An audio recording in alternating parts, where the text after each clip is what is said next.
Okay, तो जो games आप लोगों ने बताए हैं, हम लोग इनमें से कोई सा भी नहीं बना सकते। मैं ऐसा क्यों बोल रहा हूँ? देखो यार, इस चीज़ को समझाने के लिए ना पहले आप एक छोटे बच्चे की मिसाल समझो। एक छोटा बच्चा जब पैदा होता है तो उस टाइम के ऊपर उसको कुछ भी नहीं आता, सही है। भागना तो बहुत दूर की बात है, वो बैठ भी नहीं सकता।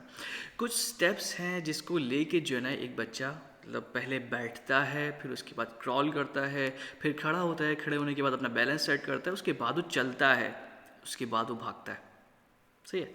अब देखो, जब हम लोगों ने गेम डेवलपमेंट की सीरीज़ शुरू करी थी तो उस टाइम के ऊपर आप एक ऐसे जो है छोटे बच्चे की तरह थे जो इसको कुछ भी नहीं आता, सही है। हम लोगों ने इसी तरीके से अपनी सीरीज़ लेके शुरू करी थी कि किसी बंदे को कुछ भी नहीं आता गेम डेवलपमेंट के हिसाब से तो वो इस चीज़ को फॉलो कर सकता है, ठीक है। अब देखो, हम लोग एक स्टेप आगे बढ़ गए ना, तो इसका मतलब है छोटा बच्चा था वो अब बैठने लग गया है। मैंने जब आप लोगों से बोला कि आप लोग आइडिया शेयर करो, तो आप लोगों ने मतलब जाहिर सी बात है जिस बंदे को जो गेम पसंद होता है वो उसकी कोशिश यही होगी कि वो वही वाला गेम सजेस्ट करे जो कि उसको पसंद है। लेकिन ना उससे पहले आप एक बात समझो, जो गेम आपको पसंद है वो एक बहुत ही एडवांस लेवल की गेम्स हैं, ठीक है। अभी अगर हम लोग ये वाली चीज़ समझ नहीं सकते कि एक गेम के अंदर क्या क्या चीज़ें होती हैं, तो हम लोग गेम्स नहीं बना सकते। इसकी मिसाल ऐसे समझो, किसी बंदे ने टेकन 3 की बात करी, किसी बंदे ने जो है हमारे पास GTA 5 की बात करी, अलग अलग गेम्स।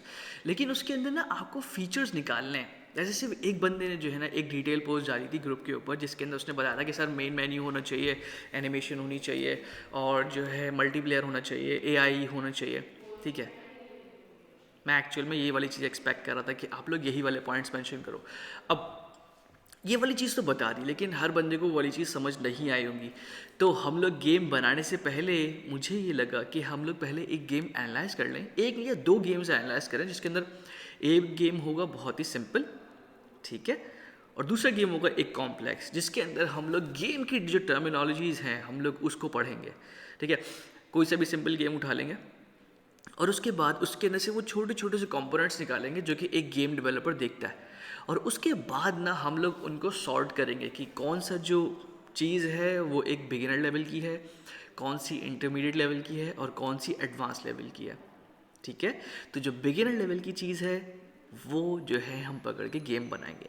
इसकी मिसाल ना ऐसे समझो, छोटा बच्चा होता है ना, छोटे बच्चे को अगर भागना होता है तो वो डायरेक्ट मतलब जब बच्चा पैदा होता है तो उस टाइम पे तो बिल्कुल रो रहा होता है और लेटा हुआ ही होता है, उसको और कुछ नहीं करना आता। पहले वो बैठता है, ठीक है, मतलब पहले वो बैठता है, अपना बैलेंस ठीक करता है, फिर उसके बाद क्रॉल करना शुरू करता है, फिर उसके बाद जो है वो खड़ा होता है, अपना बैलेंस ठीक करता है, फिर चलता है और फिर भागता है। तो अभी आप सिर्फ बैठने की पोजीशन के ऊपर आए हो, ठीक है, अभी आपने सही से क्रॉलिंग भी शुरू नहीं करी है, ये वाली बात समझो, ठीक है। तो हम लोग क्या करेंगे, हम लोग पहले एक गेम उठाएंगे, ठीक है, उसको समझेंगे कि उस गेम के अंदर कहाँ क्या चीज़ है, ठीक है। उन कंपोनेंट्स को सॉर्ट करेंगे कि कौन सा बिगिनर लेवल का काम है, कौन सा इंटरमीडिएट का काम है, कौन सा एडवांस का काम है। उस बिगिनर के अंदर की जो पॉइंट्स होंगे ना, हम वो अपने गेम के अंदर डालेंगे, ठीक है। तो नेक्स्ट क्लास के अंदर ना हम लोग ये पढ़ेंगे कि एक गेम को समझें कैसे, कि अगर हम लोग जब गेम खेलते हैं तो उसको समझें कैसे कि जो हमें दिख रहा है वो एक्चुअल में क्या चीज़ हो रही है, सही है। तो मिलते हैं।